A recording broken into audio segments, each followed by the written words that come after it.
minus X minus 10, 9, 8, 7, 6, 5, 4, 3, 2, 1, 0.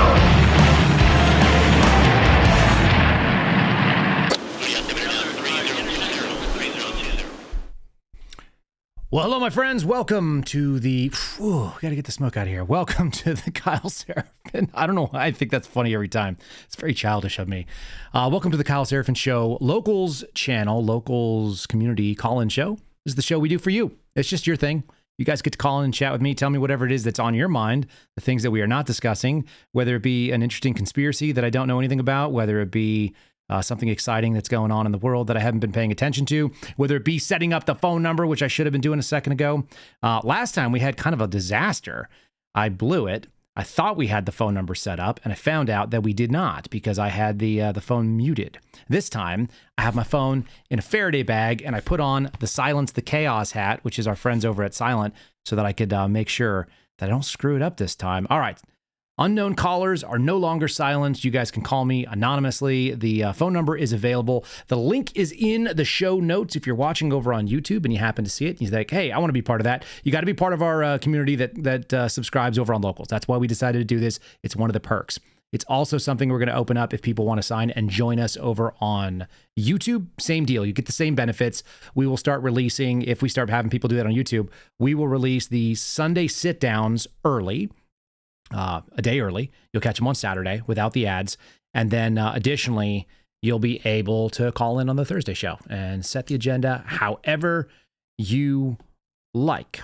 So that's what's available to you. That's what's going on tonight. I didn't show up here with no gifts or no nothings. Got a couple things. Number one, not everybody can do a podcast. Everyone can get more viewers if you have the background or the last name of a former president, but it doesn't mean that you necessarily should. Apparently, Michelle Obama is going to do a podcast, cringy stuff. And I went ahead and had it for today's program, and I didn't play it this morning. I spared everybody. So if you're a part of this audience, as an encouragement for you to pick up the phone and dial me up, I'm going to play you a little taste of what it might look like if you were thinking that you wanted to be part of the Michelle Obama podcast with her brother, who looks suspiciously exactly like her and has the same build. And his name is Craig Robinson, and it's pretty gross. You know, not everybody can just talk like regular people. They have to start telling their childhood stories about how they used to live together. You know, like brothers and sisters did. I don't know. This is weird. You tell me what you think. As a result, you and me, we were physically close growing up. Physically. Yeah. Remember when we used to share a bedroom? Of course. That was our life growing up. Do you remember how we used to sit in the chairs same at the room dinner until table? you went to high school, chairs. right? That's right. Well, Yeah. let's first And then just you went to a call school, how and I went to small school. the Yeah. apartment we lived in. You know, it seemed like it was huge, but it was essentially 2 bedrooms, right? No, it was 1 bedroom. Well, that little offshoot bedroom that mom and dad stayed in, you would consider that a bedroom. But that was the only really bedroom. The high-quality room we were content. in was actually the living room. And the living room what we called the living room was actually the dining room. Huh. Okay. All right. Yeah. So the name of the podcast is called Brothers, and it's just 2 dudes hanging out, talking about when they were kids, apparently, and awkwardly discussing the geography of an apartment they lived in. Like dudes do. You know, that's just how people, they're just like that. They just sit together in fancy white chairs in totally somebody's living room with an expensive table, and they just, you know, have 5 cups in front of them, and they just talk about their childhood that only they know about, awkwardly, and disagree about which room was what. That's what people want to do. One of you is going to have to dial in, because otherwise I'll play you another one. I've actually got a little treat for you. The first one, I didn't put them in order, so now I'm going to have to be guessing which one I gave it. I think this is our newest. You guys are going to interrupt me? All right. All right. We'll take a call. Apparently, all I got to do is play Michelle Obama, and the phone will ring. All right, caller. Who's on the line? You forced my hand. Did I force you? Enough of 2 dudes on a podcast. Come on. What's wrong with just a couple of, what's wrong with the Brothers podcast? Yeah, I like Brothers podcast normally. Not that one. Not that one. Wrong Brothers. Okay. Well played. Yeah. We got it done. This is Dan, by the way. Hey, Dan. Yep. How are the chickens? You know what? My wife is motivated to have a rotating chicken coop. You know that? Because apparently that's the way to do it. But we're going to steal your design at some point. It's Elway. It's pretty practical. I'd say my feed costs during the summer just having them in a mobile coop drop to about a fourth. I like that because you're rotating for bugs and grass. Yeah. So just so people understand, it pivots around like a 300. Do you have a tree in the middle or something that it pivots around? Oh, dude. Oh, so she's not doing a full mobile tracker. She's doing a rotating system like a central pivot point. Well, that's what we're not doing any of these things because we're living in a rental house where I don't have room to be able to do that. I'm pretty confident the HOA would not like that. Although I'm not opposed to going to war with an HOA. It just seems like a bad idea the first week I'm in. Yeah. Oh, that's awesome. I've actually drafted up a pretty significant concept on that idea. On the pivot rotation? Pivot rotation. Some of it was on multi-species grazing though, but the just chickens would be pretty awesome.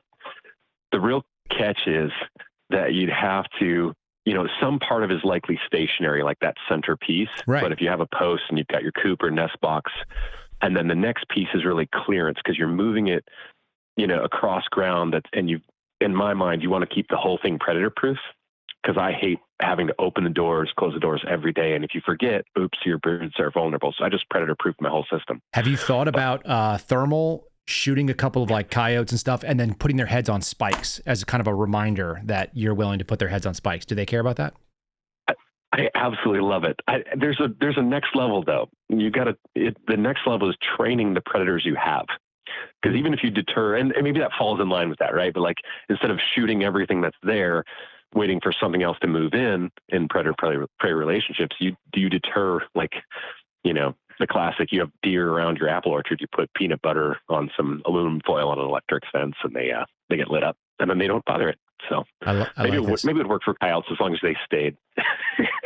Yeah, you'd have to get really pretty Conan on that though, wouldn't you? You'd have to like be stringing their entrails around and like, some sort of pattern that they understand, letting them know we're taking you out. It's hard to out barbarian coyotes.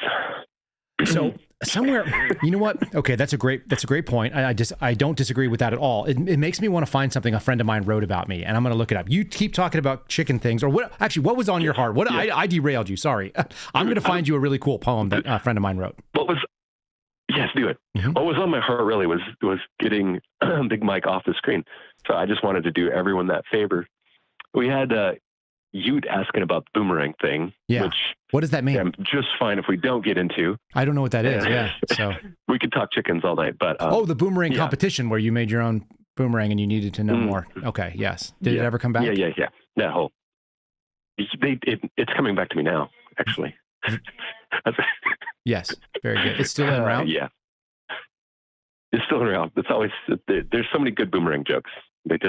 You can never quite get rid of them. Yeah, it's got an unlimited dad joke fodder for sure. Would you like to hear the coyote thing? Yes, let's do. All right. This was written by a friend of mine right when I first got canceled. I don't think I've ever shared this with anybody outside of my immediate family. So you're going to get the first taste of it, as our locals communities will as well. Shoot.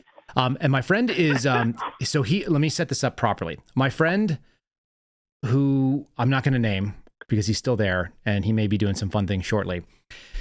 I need to have a fake name for him. How about Blackston? Okay. So Blackston, because his name is color related.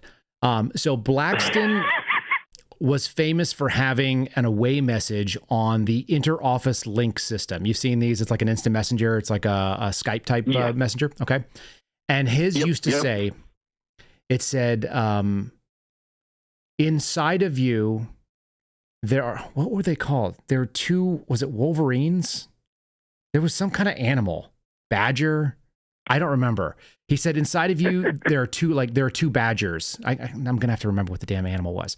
One of them is screaming. It's like off the two wolves thing, It's right? off the two wolves idea. Yeah. Oh, okay. He said, inside of you, there are two badgers. One of them is screaming. The other one is screaming. We are all screaming. That was his away message. Very like Viking Nordic kind of guy to begin with too, like big beard. Yeah. Like, and just an absolute kind of savage personality. So he wrote the following to me. Now you know who we're talking about. Okay. So Blackson wrote this. Okay. I said, I killed 7 coyotes last night. I was sitting on my neighbor's pole barn and I shot a bunch of them that were going after his calves. And he said, well done, good shots. Great video. And then he said, ironically, this is not really a poem. It's just sort of poetic the way he wrote it. He said, ironically, the coyote is a good metaphor for you right now. You can shoot a lot of coyotes and you can win each battle, but they're magical creatures. And when their populations get low, they have large litters. They have more pups. There are more coyotes. And since the white men have started shooting coyotes, the range of the song dog has expanded from the smallest swaths of the Mountain West and the Great Plains to the entire continent. Now there are coyotes in Boston, and they show up in Central Park. There are so many coyotes in LA that they've reached peak density, and they are now expanding their range from there. You can kill coyotes, but you can't defeat the coyote. The Bureau can fire you, but it cannot defeat you because you're not a coyote. You're coyotes. Dude, that's epic. Isn't that a great thing? If I was a tattoo guy and I like to throw money down the toilet into to just debasing my temple, I would actually put that on my body. Dude, it's just this epic. Yeah, it's a good metaphor, right? But well told. Like you can tell even from his away message, right? He's like, it's the mental path of like, I'm throwing something at you and then I'm circling back to it and I'm circling back to it. And you get different elements of the metaphor as you go through it, which is really powerful. Like a chicken coop that's grounded by a single tree that it pivots around. This is so circular. We're talking in circles. Dan, we're professionals here. That's how we do it. This is we're not slacking off tonight. Not even a little bit. We only got an hour. We got to pack in all the puns, all the yes, witty jokes. Yeah. Absolutely. So what? Okay, so if it's not awesome. Now that I brought up chickens, what's going on other than getting Big Mike off the screen? What else is going on in your world? Anything good? Dude, yeah, it's been crazy lately. Like I've actually missed some of your call-in shows and stuff. Like work is awesome, but just at a different pace this year. And my life has taken up. So my girls finally started into a sport I wasn't wanting to push them in, and they got a little interested in volleyball. So I'm coaching the younger and the older's playing too. So we're having some fun with that, but we're not normally the chase our kids around parents. So this is a month of mayhem for us, but yeah, other than that, really, really good. How are you feeling about the first, 52 days or so in? Were you expecting Epstein files? Were you promised that there would be grains of salt on the margarita or whatever Office Space I could think of? I think so my political, well, let's just say my general nature, right? My outlook is like, yesterday is fine. It occurred. And like, now is great. And tomorrow's going to be awesome. Right. That's just like, you're an optimist. That, like, I'm an insane optimist, right? Yeah. And there's danger in that. How do you listen to me? How does that work? Dude, it's epic. The weird part is that politically, like, I am so beyond pessimistic. Like, it's like we talked about politicians the one time where it's just like, okay, I would rather start from like, I have an unreasonable standard for what I expect of them, and I don't expect any of them to reach it. And I'm going to look at the glass half empty because I think there's been so much corruption for so long. And so, so it's so weird, like by personal outlook, my motivations, the things I do today, politics for me is like it's all going to burn. And so, and you're kind of down with that because, yeah. And I think it's a little bit of optimism. And then I think the big picture is the last 4 years for us. It was really amazing what it's done for America's trajectory. Like the 90s to me were like a slow slide of moral decay. Yes. Right. I just saw the things coming up and everything was palatable, and it was all these concepts of today, just not as extreme, and everybody was kind of bought in. Yeah, whatever's good for you is good for you. I'm fine with it. We're just soft and gentle. We're just tolerant of everything. Suicidal tolerance. Everybody's do their thing, and you believe what you and I believe. It's like, and that really, to your slippery slope premise, I think in a lot of different comments you've had, but I saw that as irredeemable almost. Like I just saw this as an inevitable trajectory, and as aggressive as things got, and as immediate as they got, and all the knee jerks with media, I think it has had this amazing awakening of people. And that's so, like, that's where my, like, even the political end is so optimistic, but not in the sense of like what our leaders are going to do. It's not what people are kind of pushing for now. So, okay. I don't know. It'd be easy to see people get duped again, but So I've got It's a wild landscape. I've got a philosophy that it sounds like it may actually suit you as well. And I don't know if this is a real thing or if it's just something that I think is real, but it works for me. I think that pessimists are the happiest people. Are you ready? Yeah. You've laid that out. Yeah. Right? Because if I'm an optimist, I expect good things too. If I'm optimistic, then I'm going to inevitably be let down. A lot of women are like this. Like disappointed, right? Yeah. Right. So you're constantly disappointed. But if you're a pessimist and you're like, everybody sucks, they're all going to screw you over, they're going to try to steal your money, you're probably going to have to kill somebody in your front yard pretty soon. And you're like, that's just what life is like. Like I'm a grizzly, angry guy who's seen too much. I'm salty. And I'm ready. Yeah. And then every day that it doesn't happen, you're like, today was a pretty good day. You know, it's like Ice. Is it Ice Cube? He's like, today was a good day. I didn't have to use any of my weapons. It's a pretty good day. Like that's how low my standards are. So it's real easy to meet it. I'm never really that disappointed. Yeah. I'm like, all my kids are still there. I love it. I got to have dinner. I worked for about 12 hours today. I spent the whole day sitting at this desk, and I've been doing editing, and the and the audio was all out of sync, so I had to sync 3 hours of audio from a long interview. It was brutal. I'm reading my own lips and someone else's lips and trying to sync them up by frame. But I did it. Grinding at a screen. Yep. But here's the thing. I wouldn't have been happy if it wasn't done right. So I had to do it. And the only person who made me do it was me. And hey, it could have been worse. Like I could have not had a computer to work on. I could have been, destitute and dying on the side of the road and my family starving. So like I'm happy to have the work, I guess. Anyway, so yeah, like when you set the low bar, it's really easy to accomplish it. Pessimists are the happiest people. Yeah. I like elements of it. I'll say that. I'll give you a lot of credit on it. I have a different philosophy, and it's fun. It's fun to hear that one. Yeah, no, I don't want you to have the same philosophy. It's just bite pieces of it that make sense for you, and then just remember there's two badgers, and they're both screaming. They're all screaming. We're all screaming. It's funny though in our culture. Like I think there's a certain whether it's corporate or whatever, like we value optimists. We value optimists because we don't want naysayers. Yes. And it's very interesting. Like, I think there's so much to having balanced perspectives and like learning. If you're a part of a team and it's all optimists, somebody needs to be the pessimist. Somebody needs to be looking out for where the pitfalls. And that's very unpopular, especially in corporate culture.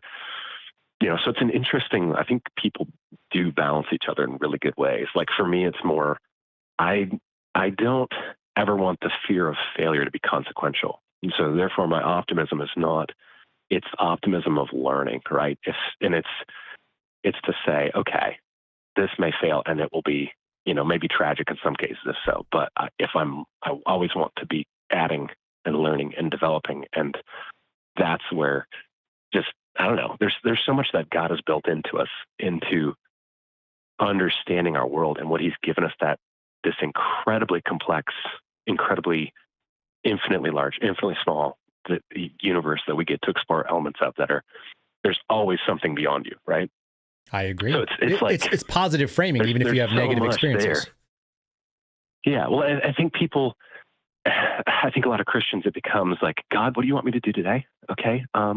Didn't hear anything. And your prayers become very, output oriented, and it's not about, hey, I'm going to take steps today, but if you could help my feet land on a straight path, right? Like that would be a good thing, and I don't know, reflecting a lot of thoughts there, but I think there's a lot to how we choose to engage a day. There's a parable about this, I think, that's kind of interesting. It's people who get the message, but they don't realize it is the message. Like obviously they're expecting something in a different format. So if you expect to be communicated with, and God's going to communicate the way that you want to be communicated with, you're probably wrong.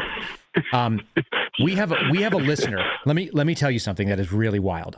We have a listener in this audience who may be listening right now. And I was praying for guidance because I didn't know whether we should try to buy a house and spend a bunch more money and move up to Montana. And I'd probably have to put the show on hold for a week or two and go through all the stress of trying to make things work, right? There's a lot of things that were going to be done. Oh man, yeah. Yep. Or whether I should stay in Texas, stay in the same house, or move locally. And so this was something that my wife was really freaking out about it. And I was just like, hun, this is out. Pending. It's out of our hands. We can't make this decision. We don't have enough information. The other question was whether somebody might call me up from Washington, D.C. and ask something of me, which I didn't know if that was going to be the case, and whether I should wait for it or not, sign a lease or not sign a lease. I got a letter from someone that I've never spoken to before, like I said, maybe listening tonight, with a gift in it. And as part of the gift, and I got to go back to my phone again, Dan, because I have to read these exact words to you, okay? Because this is the thing we're talking about, right? You don't know. You're looking for one specific thing. You expect it to be something, and then it may show up and be something. As long as you know how to look for any message. It reminds me of this little piece from there was a movie called Zero Effect. It was a Bill Pullman movie. It's fantastic, by the way. If you've never seen it, put it on your list. Sure. Bill Pullman. Yeah, I will. Ben Stiller. And he says, if you go looking for something, the odds of you finding it are very small because of all the things in the world you're looking for, there's only this one. And so your odds of finding it, decrease because there's too many other things. Yeah. He's a bird watcher. Right. He's a detective in the book. He's kind of doing Sherlock Holmes stuff. So you watch it and you realize that he's a Sherlock Holmes type. He says, if you go looking for anything, though, the odds of you finding something are very high because of all the things out there. Something is bound to jump out at you. So here's what the actual words of this letter said. He said, I am giving you this gift to help you maintain and prosper where you are. It was the last line of a letter from a complete stranger who clearly listens to the podcast and sent that out to me. And I was like, okay, we are meant to maintain and prosper where we are. And so we're going to do that. And that's why I ended up renting a house. Isn't that wild? That's so powerful. It's so how he does it though. I think there's like this element of, his thoughts are higher than our thoughts, ways are, better than our ways. Like, I think there's this element where he's going to hit us in a way that's not what we think for the sake of showing us he's bigger. Yeah. And for the sake of us, I think there's a level of obedience, that it's such a funny connotation of that word now, but like what a beautiful thing when we're looking for, hey, I'm living my life. I'm trying to do the right things. If you lead somewhere, I'm there. And that's the hardest thing for men, I think, especially men who are against the goads, right? Like, well, you're supposed to be a leader, right, of your own family, and then you still have to be subservient. And somehow you're supposed to submit. It's very hard to do that and balance it properly. Yeah, like, okay, I got to take this responsibility on. It stops with me. Anything runs through me. Yeah, right. And yet, I know that I don't have the total. I don't have the end say. Yeah, I don't get to decide the outcome at all. No. It's such a powerful. Again, it's understanding that. You can't, it defeats pride, right? Like it has to, because you realize I'm not in control except for the things that are in front of me. Like the things I do need to own. Like, so that's almost like this, that's like a piece of the serenity prayer. It feels like too, right? That, be able to change the things that you can, accept the things that you can't, the wisdom to know the difference. That's the serenity prayer. It's really powerful because it's just, I remember when I was doing some coding, right? And I was doing coding for my first solid job, and I'm doing stuff in Excel, and I'm doing if-then statements, which is basic level. How has Excel never come up in your resume here? You did not let this drop at any point that I've heard in your podcast. I don't tell everybody everything I can do. I just say some of the things. I had somebody once say, they go, listen, what was the old joke? It's the joke of the master, and he says, I taught you everything you know, but I didn't teach you everything I know. Right? Yeah. And they're like, you're holding back on me. No, so when I was working for Warner Brothers, you're writing formulas. I'm writing formulas, and what I'm doing is I'm trying to assess. I looked at the formula they had, and I was using what they had. It was a spreadsheet with like anywhere between 10 and 50,000 lines on any given sheet. Yeah. And we've got probably 20 or 30 accounting basis. Oh yeah. It's finance. Yeah. Yep. So I've got every single transaction for every single time that a specific movie title owned by the Warner Brothers company was purchased by any client in the entire United States. Get out of here. And I had a tab that would be for Comcast. I had a tab that would be for, whatever Spectrum or whatever the other thing was. I had one for Infinity. I had one for Xbox Live. I had one for iTunes. Like whatever venue you could buy, I had a tab for it. And it was every single itemized individual transaction of every single Warner Brothers title across the entire spectrum, going back to the beginning of Warner Brothers into the 1930s. That's massive. Then I maintained a database that I created, okay? And the database, which I ran VLOOKUPs, and I was constantly finding that this is the best part, every single client, so that's your provider, that's your cable provider, that's your Xbox Live, that's your iTunes, every client had their own naming convention for every single effing title that existed. Oh, get out of here. So it would be like The Dark Knight Returns. Sanitization. This is horrible. Yeah. The Dark Knight Returns. Then it would be The Dark Knight Returns with no spaces. Then it would be Dark Knight, comma, Returns. Or it would be Dark Knight Returns, comma, the, with or without a space. Every variation you can think of, all of these things, with or without commas, with or without spaces, all this shit. So I'm actively curating, catching all of these pieces together, putting them all in, and the formulas we had to be able to sort these were like fairly complex, a bunch of like simultaneous VLOOKUPs that would be going against other databases that we're maintaining, and so there's all these things that are cut together, and we got paid different splits, so based on when the release date was in reference to the actual the debut of the title, so they could actually review, like they could do rental at the same time. This is back when Blockbuster was real, so when rental would release at the same time as your pay-per-view, then it would be one rate. If they were separated by a week, it'd be different. If it was separated by 30 days, it'd be different. Okay. And I had to maintain this database. This is, you have no idea. Yeah. This is super nerdy stuff. And it was really, really engaging to me mentally because I'm tracking all this stuff. It's a lot like video editing. Puzzle, right? Okay. Yeah. Okay. Yeah. So I'm looking at all these things, and when I finally get my final piece on there, what I realized was that there was only 3 possibilities in my final lookup, like all the other things. So I started going through all the code and trying to clean it so that it didn't have extra, asks. And all I realized, there's only 3 possibilities. It was greater than, less than, or equal to. Those were the only 3 things that I could get at the end of the day when it came to a specific thing. So I ended up cleaning it up. I cut about 60% of my processing time out. So it would take hours to do, but it used to take days, so I'd get them in the same. So my job that used to take me a week, I could do it in like a day and a half. And then I had time to go flirt with the cute secretary who worked for one of the vice presidents and go on 2-hour lunch breaks because my computer was tied up doing my job because I wrote code to do it. And so I would just leave. I would go and sit and watch Jesse Stamos have lunch next to all the people from ER. And I'd be sitting there just hanging out for like an hour and a half out there, like on the sunny Warner Brothers lot. Yeah. Watch all the people do the tours and stuff and go, what a good life. That's awesome. That's awesome. Totally unrelated to anything. This parallels. No, but it parallels. So it's so wild, dude. Because this is like I had to teach myself Excel to succeed at one of my early manufacturing jobs, and very similar, like just massive data sets, no help from IT. Had to comb through it. But I will say, for the record, VLOOKUP is far less powerful for anybody that's in Excel. Use combination of index and match. Interesting. VLOOKUP can't look to the left.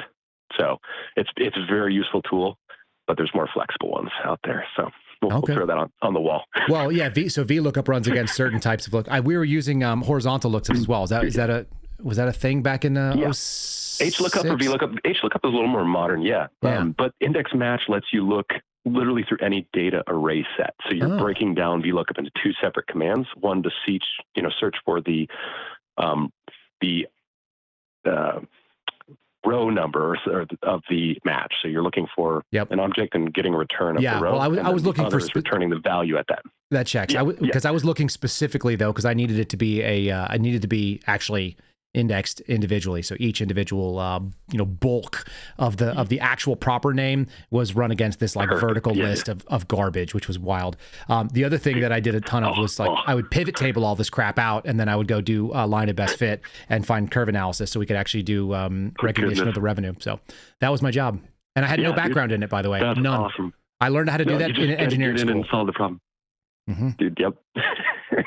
That's epic. They were like, how do you know how to do this stuff? And I'm like, dude, I used to do spectroscopy too. Like, I don't know. I just whatever. It's just data. You got to look at the light band. How wide is it? That's right. Yeah. Well, I had the worst. You'll appreciate this because I don't know how engineering your background is, but I'm fairly confident it's a pretty engineering-y background. Yes. Is that right? Yeah, you pegged me on that, and I was like, I don't think I shared that with him, but okay. Yeah. I don't know. I just have that instinct. Valid. Some people solve certain problems. I'll I give worked you with that background sometime, but okay. So I worked with engineers for a bit. What the hell was I going to tell you? I was going to tell you something funny about engineering. Oh, the worst problem I ever got. Trust me. I had a professor whose name was Brian Grady. And Brian was like one of those classic goofy professors who he was brilliant. He had his PhD was something in like nanotube and nano carbon fiber tubes and multiple different. He's a freak, right? So he's a material science engineer. And Brian Grady also like didn't understand his own marriage, which was funny. I would sit in the class and I was like this like snarky shit, like I'm like 21 years old. 2021. And so I look at him, and I always called him Grady, which is a dickhead thing to do when you're a kid. And I was a kid. And so I'm looking up at him. He's like, you know, he's a grown man in his like mid-30s. And I'm like, hey, Grady, I said, your old lady's mad at you. And he was like, what? And I was like, yeah, your wife is mad at you today, bud. And he goes, I was kind of, he goes, how do you know that? Because I was kind of thinking she might be. And I'm like, because I know that you're colorblind and she lays out your clothes for you. And he's like, how do you know that? She just throws you over. And I go, because, well, first of all, I've just watched how you dress, and I understand that you would never dress yourself this way because you don't have the wherewithal, nor do you care. And she's got you in black shoes and a brown belt and a purple shirt, you know, that's it's a button up, whatever. It was like a polo shirt, and you're wearing like the wrong color. He's super silly. You know, he just had all these, he looked like an ugly Easter egg. This is why professors dress weird. Yeah. He didn't have a choice. So I'm laughing at him, and he was like, yeah. And I go, are you okay? And he goes, yeah, I'm okay. I just had kind of a bad morning. And I'm like, something hit you in the head. And he was like, oh yeah, no, I tried to get underneath. He was riding on his bicycle, and he thought he could get underneath one of those parking arms, like that, like separates the, you know, like the drive, like the arms. So he tried to duck underneath it on his bicycle and hit him right in the face. And he had this like big red mark on his face. Anyway, he was a real good dude, and he was real funny and just like a nice guy. Like I really liked him, and I helped him one time take apart his bike. Brilliant, but couldn't take apart a bicycle. So we took it in and did a bunch of wild. Yeah, we dropped it into like ultrasonic baths, and we cleaned it out. And he took his like 1970 Schwinn, and we turned it into like this brand new shining machine, and that was pretty cool. Oh gosh, yeah. But he had the absolute worst problem I've ever seen. He gave a piece of a spectroscopy printout, a graph, right? And it was obscured dramatically because he goes, this was the setup for the question. I did a mass spec analysis of a sample. And when I got the printout, it was on my coffee table, and my 3-year-old spilled coffee on it. From the graph and remainder of what you can read, try to determine the constituent elements and like what percentage they make up of the sample or some shit like that. Oh, brutal. And I literally wrote, I have no fucking idea on there. And I just like turned in the test. It was like a 2-question test that I just was like, I'm going to get a failing grade on this one. I'm not even wasting my time. I'd rather go play Frisbee. This is stupid. Oh, dude. That's wild. Engineering it's so funny because you go through, yeah, it's a whole different experience, right? Being around, non-functional individuals, but truly, yeah, it's so weird getting to that level. I remember getting into college and then going like, okay, it's finally going to be challenging. Like I blew through high school, whatever, valedictorian, didn't try, and taught me horrible habits. And then in college, I'm like, okay, now it's going to be real. I'm gonna have to work. And it wasn't. It was just such a letdown. So the first couple of years, I learned to blow off and play volleyball, video games, whatever. Wreck my time, and then get into. And I remember getting into physics tests and like showing up and like really getting some tough questions. Like this is ridiculous. Like I'm deriving like 3 different things to get to a formula that works for this. And I hit my buddy up after the test. I'm like, whoa, dude, what'd you do for that problem? That took me like a while. And he's like, well, yeah, you just used the formula that he gave us the other day in class. I'm like, oops. Oh, I missed that part. Yeah. I had that exact experience. I went to a lab one time for a mid-level zoology class, right? And I showed up in the afternoon lab, and I'm sitting there with all my classmates, and you ever had someone like hit you in the gut so hard when you didn't see it, you want to throw up? And dude. I'm standing there in this lab, and the girls are chattering. You sucked in a little too late. It's awful. I'm standing there looking at them, and we're like dissecting a horse leg or something. And they go, God, that was a really hard midterm today. And I went, oh, shit. Oh, no. Because not only did I blow off every class, I blew off the midterm. Yeah. Absolutely devastating. And I was sitting there, and I'm like, I can't tell anybody. There's no way I can't tell him that I wasn't there. So I was playing along. Like, yeah, that was really hard. I was sitting in the park playing, like my buddy was playing a guitar, and we were writing a song off the cuff, and that was what I did instead of a midterm. And I got a D on that. It was the only D I got, and several Fs that semester. It was not a good semester, but I was pretty proud of just getting devastated by that. That's a humbling moment. All the wrong lessons from having high school be easy. It's so true. Like I seriously, like I literally failed out of college and then went and had to like rebuild and like work nights in manufacturing for 9 years. And like, okay, I am putting my life back together, and this is going the hard way, but it's going to go. Dan, it's wild. Yeah, you would have been one of our bros in college. One of my buddies, who's one of my best friends, he actually introduced me to my wife, and so he's one of these special creatures I've known since 7th grade. Dude, check this one out. Tell me if you can't relate to this. He was working in, he wanted to be a business school graduate. That was his goal. And he ended up failing out of business school, and he had to go. And like, we used to justify it. I was like, now you're in economics though. That's the science of Adam Smith. And he was like, oh yeah, that's the science of Adam Smith. That's way better, which we had to like basically talk our way through that. My buddy went into a business class where they had a term paper due. And he realized that he had a term paper due about 25 minutes before the term paper was due. And they had the whole semester to do it, right? And we were friends with all the girls in the class. Like, you know, where like my girlfriend was in the class, I think, and his crush was in the class, and all of the girlfriends were all in the class. The pretty girls are sitting in the damn class, like doing business school. And so he panics. He's 25 minutes away, and he owes like a 25 or a 30-page paper that's supposed to have taken all semester to write, and he didn't do it. So he runs to the library, and he types, "I didn't write a term paper. Please don't tell the people next to me. I'm happy to take the F." And he just copies it, and then he starts pasting it over and over and over and over again. Then he formats it so the first few pages look like they're paragraphs. Then he makes it the title as well, and puts his name in a decent heading, and he does that in about 15 minutes. And then he prints off about 30 pages of a repeated sentence that just says, "I didn't do my term paper. Please don't tell the people next to me." Right? And he takes it to class. This is way too close to home. Yeah, he takes it to class, and he's sitting there, and like, pretty girl to the right turns in the paper, pretty girl to the right turns in the paper, gets to him, hands the paper to the professor. Professor looks at it, reads the first line, looks at it really like another time, reads another couple lines, realizes it's all the same shit, looks him in the eye, nods at him, kind of winks, and then moves on and takes the next papers. And he kind of like, you know, failed the class, and then he was out of business school. That was the end of it for him. But the reputation did take a hit. Yeah, no, nobody knew why he failed out. It was that he just didn't show up at all or do shit. Oh, it was really bad. Oh, that's epic. Yeah. Epic, man. Listen, we learn the wrong lessons in high school sometimes. I think high school is far more important. So that school voucher thing actually hits really close to home. I learned a lot of important stuff when I was younger. Oh, seriously. Like, it was one of the biggest regrets, like what I could have spent my time learning and doing in high school. Like, yeah. I learned a bunch. You know what? Wow. I still remember things from, you know, I remember the names of most of my teachers from high school because they were actually pretty impactful. We had a class, you would have appreciated this most likely. We did a Euclidean geometry class in my sophomore year of high school. And her name was Joyce Dominguez. And what she came in and she said, "I'm going to give you 3 definitions, and from that you will prove all of Euclidean geometry. I'm going to give you the first 3 things. These are the definitions of a point. Yep, this is a point. This is what a line is, and this is what a plane is. And from there, you can prove everything you need."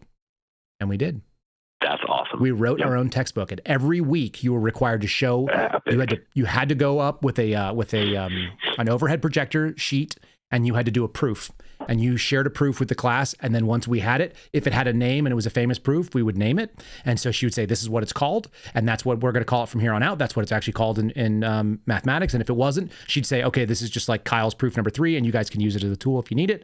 And then people could go do corollaries, and they could go do add-ons to it anytime they wanted. So some people would actually get their assignment done by watching what somebody had done in front of them and then realize, "Oh, I could also prove this because of that." So they'd step up and they'd put it together. It was 100% created. And it was, you know, it was like an honors class for, you know, whatever it was, 15 and 16-year-old boys. Pretty awesome. No, that's so powerful because it's more than just that content, right? You're learning how to frame up and develop reasoned thought. And it's like, when you get the structure of that, you learn something on a whole different level. For me, I think reflecting back to high school is all like the things I had to unlearn made such a powerful impact. Like we talked spectroscopy a little bit, like learning why we think stars are billions of light years away and what they're made of comes down to spectroscopy and redshift, right? Right. And known elements. But what if they're not known elements and we can't triangulate them? So it's so fun to like get those fundamentals and then apply them and go, wait, I hadn't had this question before. I don't think we really know what stars are. I don't think we really know how far away they are. That's because right. we're based on this derivation of logic, right? So there's a conspiracy theory. Yeah, well, your underlying assumptions are all, you assume that that's true, and if they're not, then everything else is thrown out. Yeah, the underlying assumptions are really important. I think chat is about to revolt on us here. I'm seeing much heckling on nerding out. this is what they signed up for. If they wanted to interrupt, no one has even tried to knock you off the line here. So I just was going to go with it. All right. Awesome. But I'll let you go if you want to go, and then I'll give you. I've got two things. I've got a cut from Etam Himes' interview. Did you get a chance to listen to that by chance? Dude, I'm loving it. My buddy at work and I think I'm about 3/4 way through. I haven't made it all the way yet, but just powerful. Doc Himes is a really cool guy. Personality. I'll tell you a secret about him too, which is pretty neat. He told me that one of the things that almost got him kicked out of Baylor Medical School was he went out and shot pigs and drained their bodies of fluids and then refilled all of their vasculature with like not an embalming fluid, but a colored fluid so they could actually run liquid through it. Then they wired in or they spliced in a pumping system so that they could accurately and live tissue simulate without it actually being live tissue. And they ran pig labs on pigs that were dead that they shot that were just feral hogs that needed to be disposed of anyway because they were in Texas. And when the hospital found out, or rather the medical school, they wrote him up and we're going to throw him out. Is that not the kind of surgeon that you want? Like the guy that's like, hey, I'm going to go create my own pig lab. Like I can't do live tissue, but I'm going to just make my own version of it. So yeah, exactly. I got the tools. Like He also told me that he may or may not have stuffed a feral hog with tannerite one time and got his now wife to take her first shot on a hog at a tannerite filled carcass and then asked her what she did when it exploded. That is epic. That is something I feel like we could definitely do that kind of stuff. I feel like that's on my level. Here's my small version of that. All right. I own a couple of revolvers and I might actually go buy some more. I like revolvers just because they're simple and they're beautiful machines, right? Okay.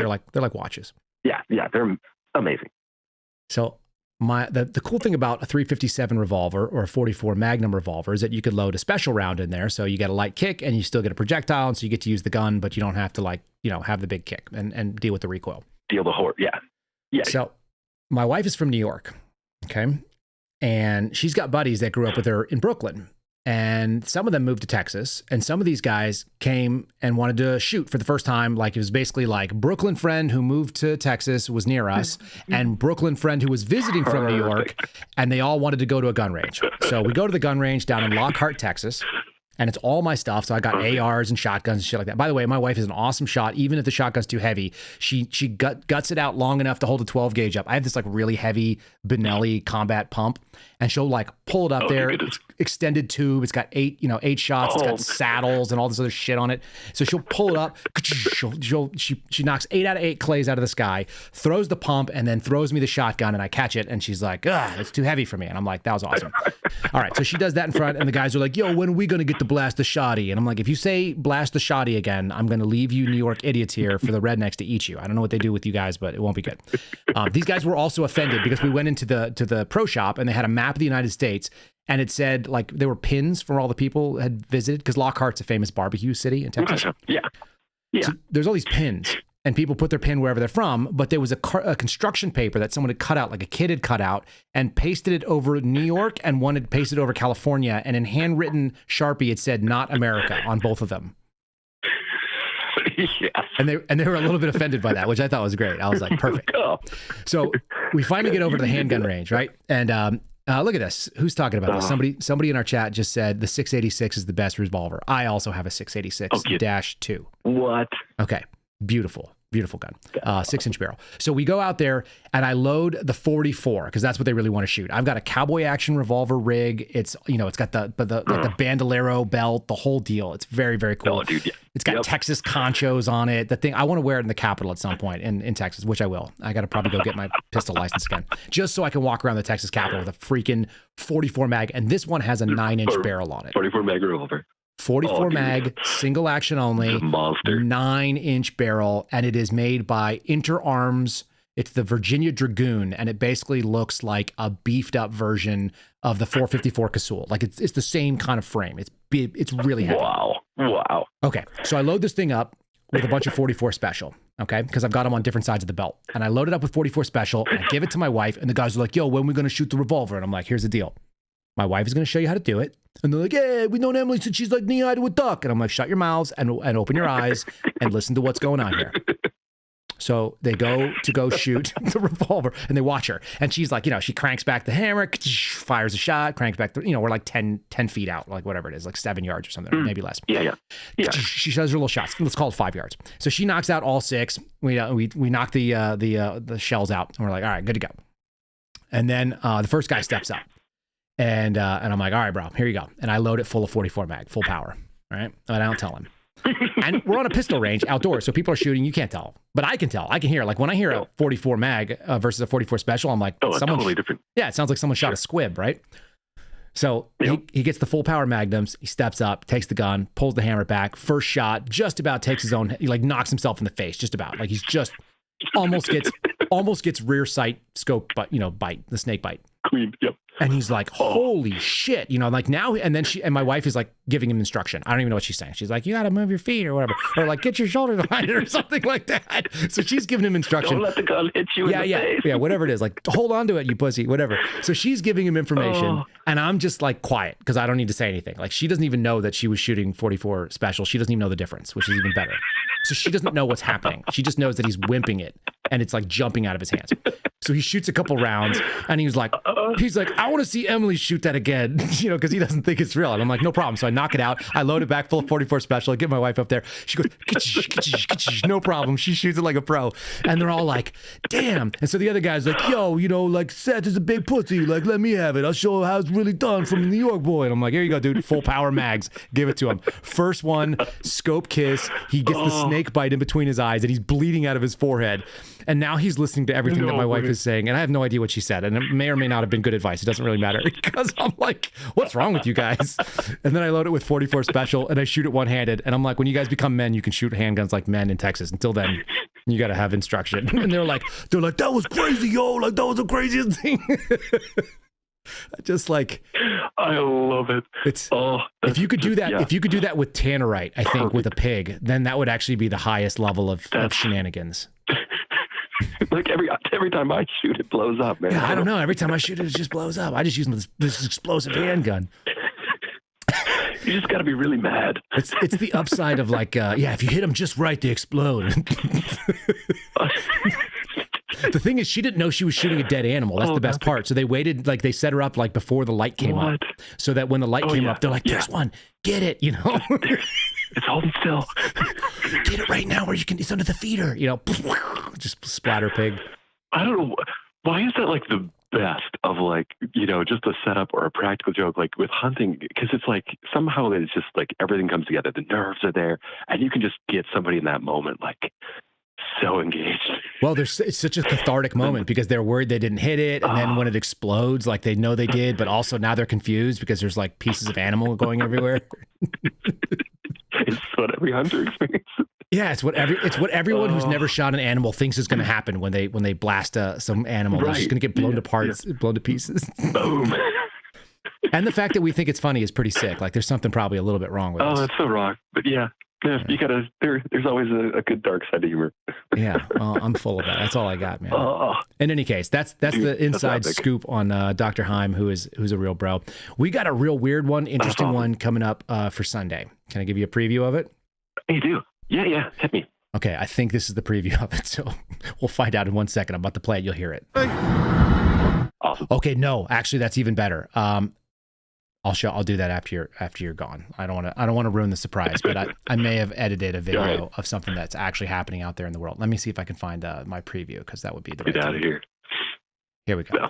Okay, here's when you need to. Here, we're good. Here's a little preview. This is what we got coming up. This guy's name is Jordan Goudreau. He's a Green Beret. And do you remember hearing about how some American guy was going to overthrow the government of Venezuela with a coup?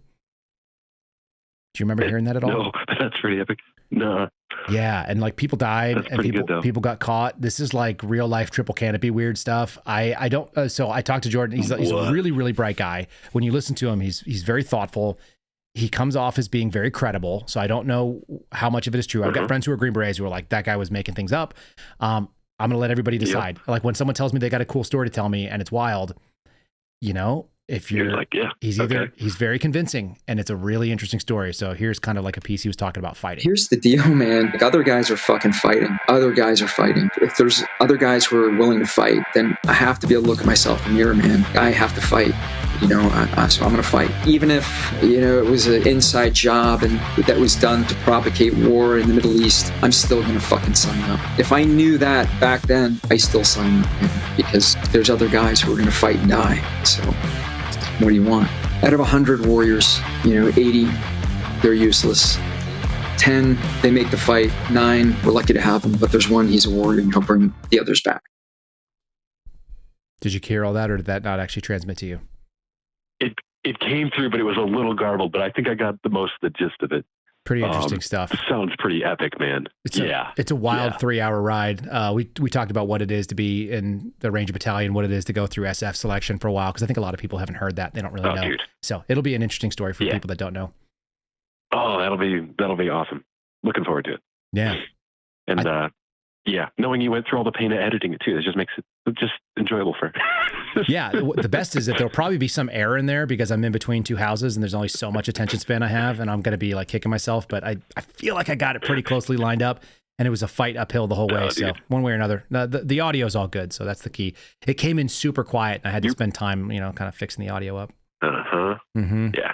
Dude, your production value for a one-man show is just ridiculous, which I think but I think I told my boys, I said, I'm the world's okayest video editor.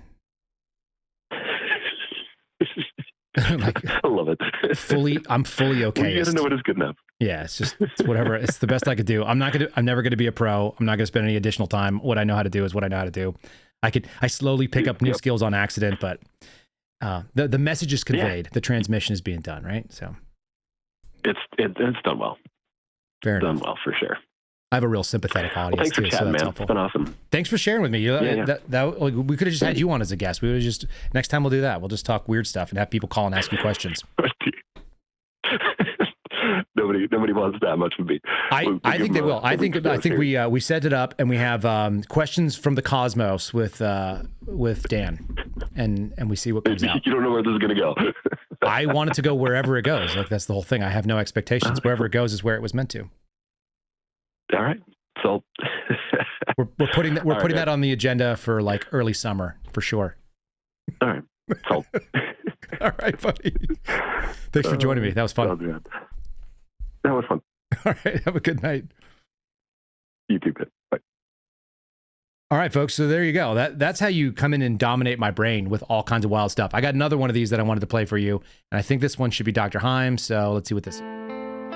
I saw so many people I would take care of every single day, people who were older, and they would suffer alone in this vortex of despair, because it wasn't only the physiological disease that killed them, it was the despair of not having their family member there. And when you think about it, the most important time when someone dies is that semicircle of people that forms around the foot of their bed. And the moment they take their last breath, they see the soul of the person they love most ascend into the great beyond, into heaven. The reassurance of when you die, of having your family members there, is to know that the legacy of what you left and that the people you love will be there around you, and that a part of you will always remain some part in this world. But that was gone for so many people.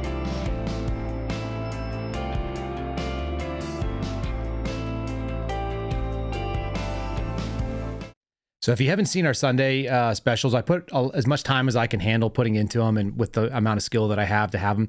I want to keep sending these things out because I think some of these stories are really compelling and they're really interesting. Like I said, Jordan Goudreau's story is quite interesting as well, so I got a little taste of that. I want to give you guys a little piece of it. Dr. Himes' story is kind of heartbreaking in so much as he went through an awful lot, a lot like the rest of the Suspendables. He had his own sort of journey and questions and doubted himself for failing, which he sort of admits, like the COVID, he didn't stand up the way that he wanted to, and he got a second chance to do it when it came to the transgender surgery. So that was really interesting stuff to me.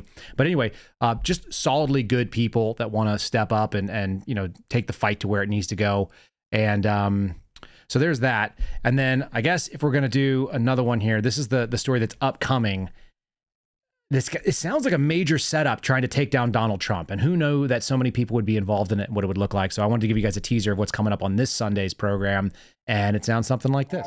As a soldier, one of the things you don't worry about being downrange is Americans are Americans. We're all fighting the same cause. We're fighting on the same team. So I have 2 CIA assets in the room with me. I didn't know that at the time. One was with the Colombian Intelligence Service. This one right up to the top, and this was essentially a great way to really hurt Donald Trump. And back then, I don't want to say the Trump administration because you can't.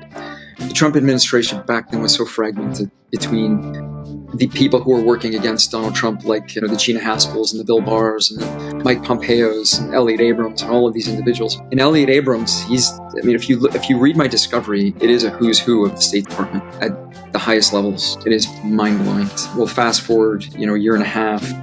When everything happens and the operation's sabotaged, Elliot Abrams goes in front of the Senate subcommittee hearing and basically says, "No, we just learned about this. We had no idea." So there you go. That's what we got coming up for this Sunday. The story is really interesting. Like I said, the veracity of all the pieces of it, I can't say. And I'm going to leave it up to the audience. The only reason why I have any disclaimers at all is because I've got friends who are Green Berets who say otherwise, and I don't really care. I want to hear interesting stories. And sometimes people tell me a story that probably has to have elements of truth to it. It has to. So the question is what is it and how much of it? And you guys will be the judge of that. Another call coming in. We'll probably take this last one here and call it a day. Who is on the line and joining the program? My name is Mark. How are you, sir? Oh, hello, Mark. How are you doing? I'm doing well, sir. How are you? I'm good. Did you enjoy the Brothers podcast? Were you thinking that you could do a call in and see how Craig Robinson and Big Mike are doing? Yes, because I don't know who those people are. That's Michelle Obama and her brother. Oh, Big Mike. Yeah, of course. Yeah, totally. Yeah. You're in for that. Okay, good. I just wanted to make sure. Yeah, no bigoting. How are you, man? I'm well.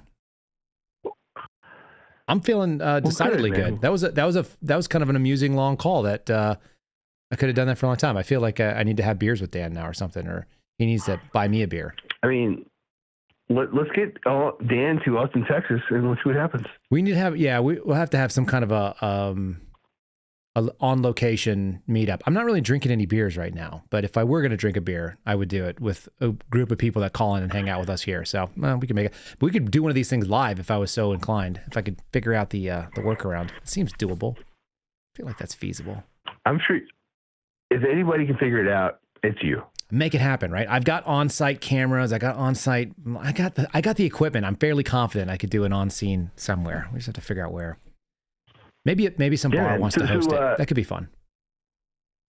I don't know if you want to share, but like you moved of late. Are you now like in a cool sort of piece of land? No, nothing of the sort. We moved into another subdivision. We're over in Leander. We just moved over like 8 minutes down the road. So not a cool space per se. Sure. Just another intermediate step. But not everybody moves when it's inconvenient to them to make like marginal increases in their life. What we decided is we could move closer to a pool. We could move closer to a little bit of a quieter space. We're on a cul-de-sac instead of being on a through street. So we just made a incremental increase in our position. So that's just how I roll. And it's super inconvenient. Dude. Well, yeah, the process sucks, but we all know that, like, for our kids, that's it. Having them have more freedom, and then also getting out of our hair is fantastic. All of those things. There's a gym down there, so I may actually try to start waking up earlier. I can actually go like 4 houses down and go and hit a treadmill and some light weights and stuff. So I might be extra jazzed up starting in about 2 weeks in the mornings. That could be something. Oh man. Well, God help us all. I mean, like, we only handle you as you are. Right. Imagine you like 2 points higher on the scale. Yeah, no, I'm coming in probably at about a solid like 75 to 80% most mornings. I think there's another couple of, as my buddy likes to say, there's another couple of gears above that can happen. And it's yeah, man. It's like it's like when I go into battle, like that happens when I go somewhere and I have to speak, and I know that I'm going to be like a combative type group of people around me, like verbal blood sport, that kind of thing. Like we could ratchet it up to that almost every morning, maybe. Yeah, no doubt, man, no doubt. You're already like you're intense as it is, which I think most of us love. But any higher than that, like, my God. That's what needs to happen then. That's what we got to do. We got to do it, man. Get it done. Yeah, we're gonna ramp it up. What's going on with you? What are you doing? Are you lifting heavy things? My buddy just told me. Did he just see you at the gym the other day? My buddy said he walked in and saw for the first time in his life someone live bench pressing 435. Were you live bench pressing 435? That was not me. Okay. However, there's a guy at my gym who like could be your brother, and I just thought this the other day. I was like, dude, that could be Kyle's brother. Is he spying on me? My brothers don't look like me. Well, we have two. Exactly we got two genetic lines in my family, from what I can tell. Like half one of my brothers looks close to me a little bit. I look like my dad. My mom's side has like some other genes. What does that mean? What does that mean, though? I look like my dad. I don't know. I don't know what that means. I have the same shoulder measurements as my dad. I have the same height as my dad. We have the same frame. Like we're built the same way. What I mean is, I haven't seen your dad. It's been a long time since I've talked to him, so I don't know what your dad looks like. Well, he looks like me, and my brother, my other brothers are like 5'10", 6 foot, 6'1", and they're like tall and kind of goofy skinny, and they don't look the same as me. Like I weigh as much as my younger brothers, and I'm 6 inches shorter than them, kind of thing. Like I'm built more squat, and they're built like long and lean. So you wouldn't mistake any of my brothers for me. You'd never be like, oh, I think that could be Kyle's brother. You'd be like, who's that guy, and why is he giving him a hug?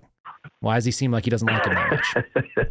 That kind of thing. Yeah, I have brothers too, so I understand that sentiment. You'd be like, hey, why does that guy have a Bernie hat on if he's hugging Kyle? That's weird. Like my brothers are probably Bernie bros. Yeah, my brothers are unemployed, but whatever. Same thing, yeah. That's what I just said, I thought, yeah. Yeah. Bernie bros. Yeah, well, same. Fucking perfect. Same, Mark. Yeah, same, man. Yeah, thank you for calling me Mark. Yes. I'm going to call you all the things. Great, man. It'll be 007. Yeah. Don't you have some other? You know what I mean? I'm you have Fact Chucker, yeah, Mark. Right? I'm Fact Chucker 9 on Twitter because listen, I didn't plan any of this shit, and I didn't expect to ever have like the need to be consistent because who would care what my name was? Who knew? Who knew that it was going to become a thing? Yeah, exactly. Now you're basically like the other George Hill in my life. George Hill has different names on every platform too. Like the only people I know who do that are Intel people. Do you have some like shady, nefarious Intel background going on? I wish it was that cool. I mean, here's my deal. I work in cancer research, and that's my thing, and I'm pretty good at it, and I'm proud of that. But there is zero nefarious part about that. That's what a Intel op would say for sure. So that's good. It's unfalsifiable, my friend. Yeah, well, that's part of the deal. What are you gonna do? Yeah, that's exactly it. We'll just prove have to my cancer research wrong. Yeah. It's just, it'll be a mystery. Yeah. Everyone will just have to wonder. Yeah. We'll often wonder. So one thing I'll tell you, man, I am trying to start a anonymous campaign, which is to say, it matters not, to get to GOB, the whole point, it doesn't matter, to get GOB, some attention with the higher ups that have bigger attentions and bigger sort of followings to appreciate what's going on with him and hopefully to get him some attention that will get his situation resolved. Yeah. And just keep trying to do that. I mention his name on every program I go on. I mention the audacity of his situation. I mentioned it today to people that are inside the director's office of the FBI. I don't. Well, and no doubt, because well, he's also he's the easiest one to pick up on of you guys of all the suspendables. He's the easiest one to pick up on because some of you guys are doing great. You're doing great. Steve's doing less great, but still better than Garrett. Tomorrow I'm going to tell him hey Steve, how you doing, buddy? I know you're doing less great than me. You should. I'm going to. I'm definitely going to do that. That's too funny. I might text him that before I go to bed tonight. He'd be like, hey Steve, I'm sorry you're not doing as great as I'm doing. All right. No, that was a great line that made me happy. This is Steve's problem. The biggest problem for Steve right now is he is the in-between guy. It's Kyle's doing okay. He's got his podcast. Garrett's totally fucked. He's the fucking low man.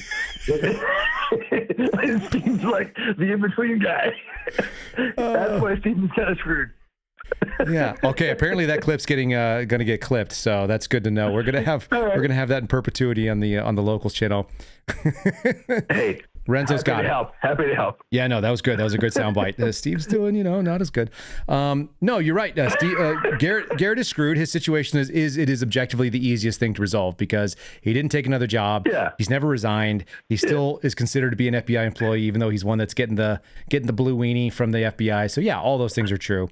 And Steve and I had a nice spiritual chat. I don't know how much I don't want to speak a ton out of school and share private conversations, but I'll share this much. Steve and I had a nice conversation the other day about the same thing that Dan and I were just talking about, that there's a difficult path that lays in front of us that says, submit to what you are being asked to do and be open to whatever that thing is and stop saying that you know what it is.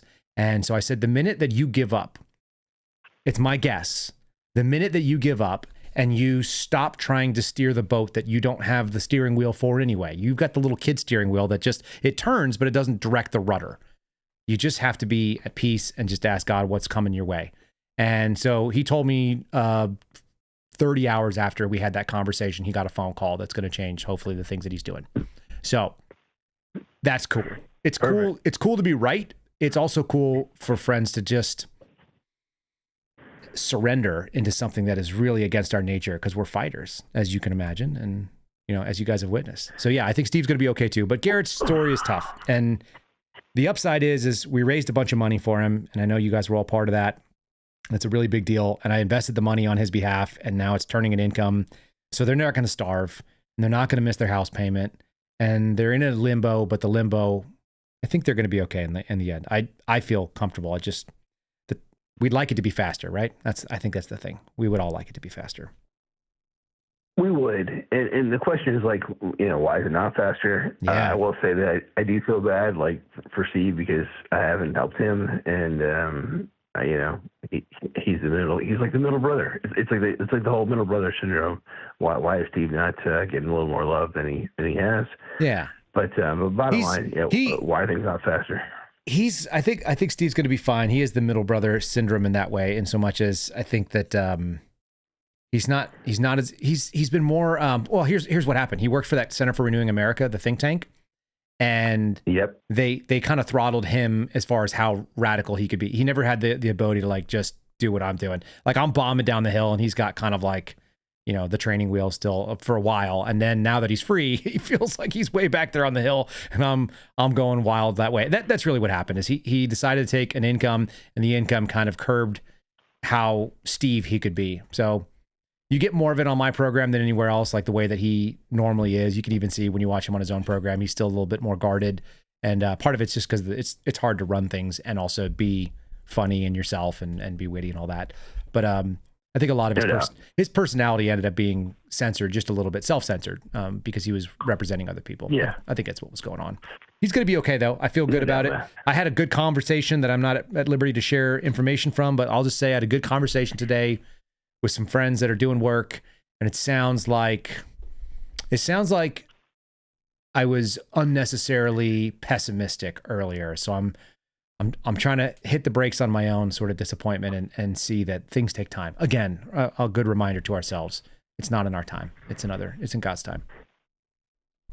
For all this stuff. Dude, I freaking hope so. And I hope all you guys get made as, how should I put it, as financially whole as you can. Because even I can appreciate it. No matter what happens, you guys are not going to be made whole for all the bullshit that happened to you. Yeah, most likely financially.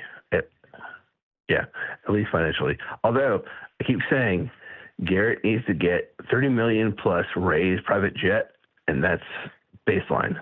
Yeah, he would burn through that private jet though right away. On that $30 million wouldn't go nearly as long as you think it would. I don't think. Unless you had a really good investment manager. So for whatever it's worth, they asked us when we were doing our I did some research the other day. I found this kind of interesting. You might find this interesting too. We saw a police officer who never lost a single paycheck, but he was very inconvenienced and he felt really sad about what happened to him. And the Los Angeles PD ended up having to pay him out $12 million. And so Garrett and I looked at that, and so I don't know. It's hard to say. Yeah, he was a canine handler and he was upset because of the COVID stuff that went on. So, but he never got sent home, and he never lost a paycheck. So we all decided that after looking at that and assessing our own difficulties and the fact that he had a baby that was, running around with with no home, and my wife was pregnant and homeless, and my kids had to get kicked out of their house. We both decided that $50 million was the number that we would tell the attorneys if they asked us a number. And then, so they go, how much do you think we should be suing for? And we said $50 million each. And they were like, yeah, that seems right. They all just were like, yeah, that's normal. And we're like, oh. So I started laughing about that because that's been kind of the joke. It's like, if they did that, it's stupid. But here's the funniest part about it. You ready? Do you want to know how much money the United States government pays out in settlements every year? Can you take a guess? I'm afraid to know. You're afraid to know. Try to guess last year's number. All right, U.S. government settlements. I'm thinking like 200 million. That would be a good guess. That'd be a really good guess. Okay.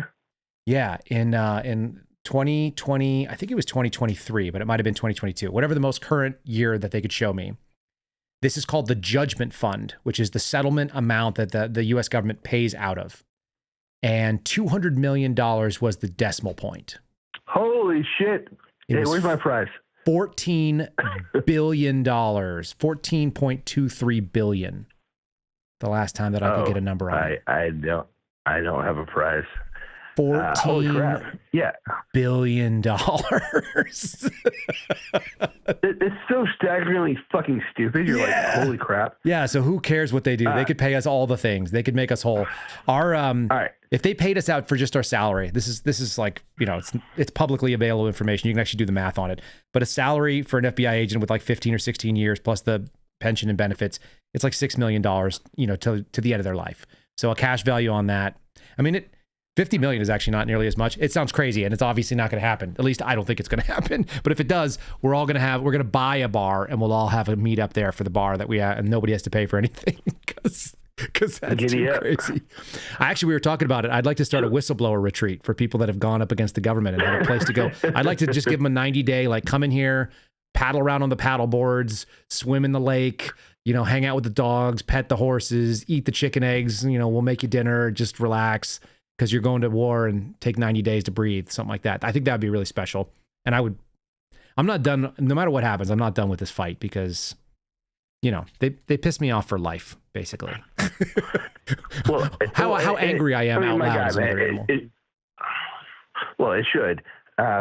Here's a related but random thought.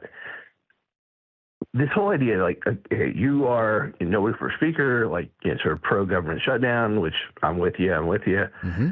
But then when you find out that, like, if there's a government shutdown, no worries, it's okay.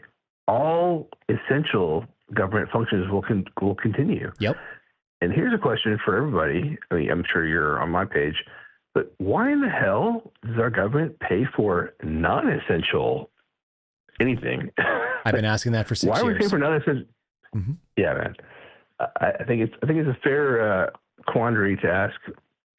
At least have everyone ask themselves, why would our government pay for non-essential services?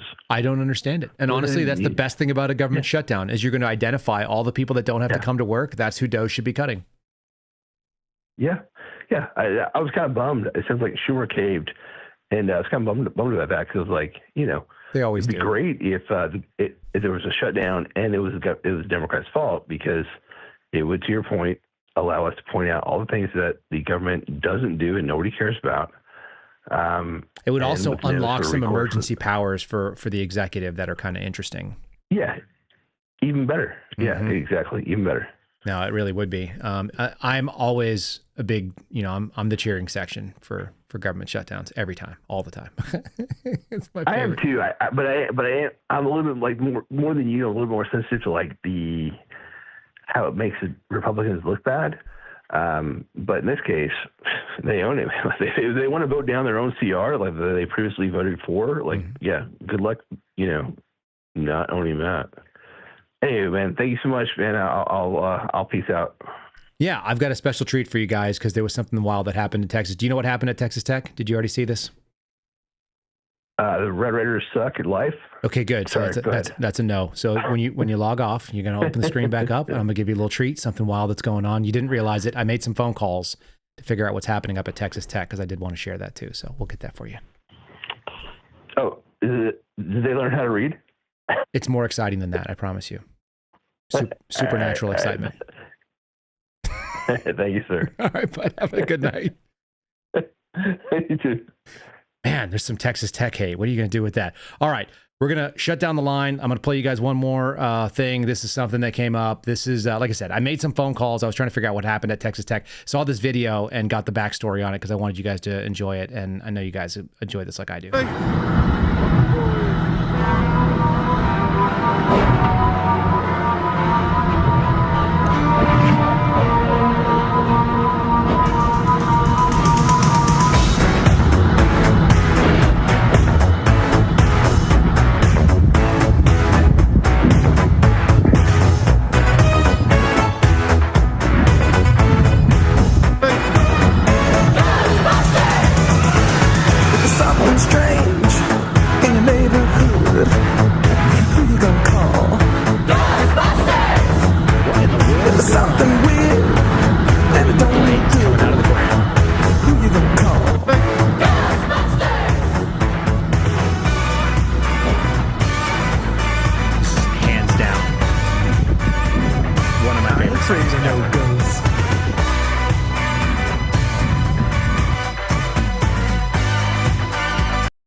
Yeah, that's it. That's what I wanted to share with you just because I thought it was fun. I can't help it. That's just how my brain works. The first time I saw Green Flames, I thought about Slimer. For those of you, I'm seeing you in the chat over there. Who is this? Sergeant saying, if we're suing you, we're suing the taxpayers. Yep, that's exactly correct. That's the only way to do it. Unfortunately, that's how it plays. It doesn't even punish the actual agency. That's just the nature of the beast. And yeah, it is. It's a double-edged sword. What do you do? What do you do when you're suing the government? You kind of want the agency to be punished. What I'd like to do is be able to take people's pensions that suck, but I don't think we're going to be able to do that. And so be it. Anyhow, that's how the attorneys set it up. The only way you can sue the government is by actually suing the people, which is crazy. I'm just being transparent with you guys. That's how it plays. So yes, I do understand it. And it's kind of lame. And there's not a whole lot you can do about it. So that is that. We're going to have Friendly Friday tomorrow, as promised. Gave you guys a little taste of what's coming up on Sunday. So that's what I spent my day doing today. I appreciate all of you joining us for the locals program. And if you want to be part of the call-in next time, although we dominated with just 2 calls, sometimes we take a lot more than that. And sometimes we stay on a little bit later. But we're not going to do that tonight because I got to do some more moving. Here's how you find us. It's rumble.com/Kyle Seraphin. If you want the largest live chat, make sure you are subscribed and you're notified, and make sure you're liking the video. And then you can find us locals. It's KyleSeraphin.com. Sign up as a subscriber. A couple of people always do every time we do these. It's really fun. You get to see the back end of it. You get the stuff earlier, and you get to be part of a really good community. Neat people who you can hear. They know things about chicken coops. They know things about cancer research. They may or may not be Intel assets. Nobody knows. And just a great group of folks. One of the most positive group of people. You guys have really been life-changing for me. I know that some of you have connected outside of this, and I think that's awesome too. And I've seen it. We've gotten those stories here as well. So hope you have a great night, and I'm appreciative of all of you. I look forward to seeing you in the morning. Sleep well. It's going to come early. I'm going to take off this hat now, and I'm going to get back to the moving game. Thanks for listening to The Kyle Seraphin Show, streamed live weekdays on rumble.com/Kyle Seraphin. Follow Kyle on Twitter, Truth Social, and Instagram at Kyle Seraphin.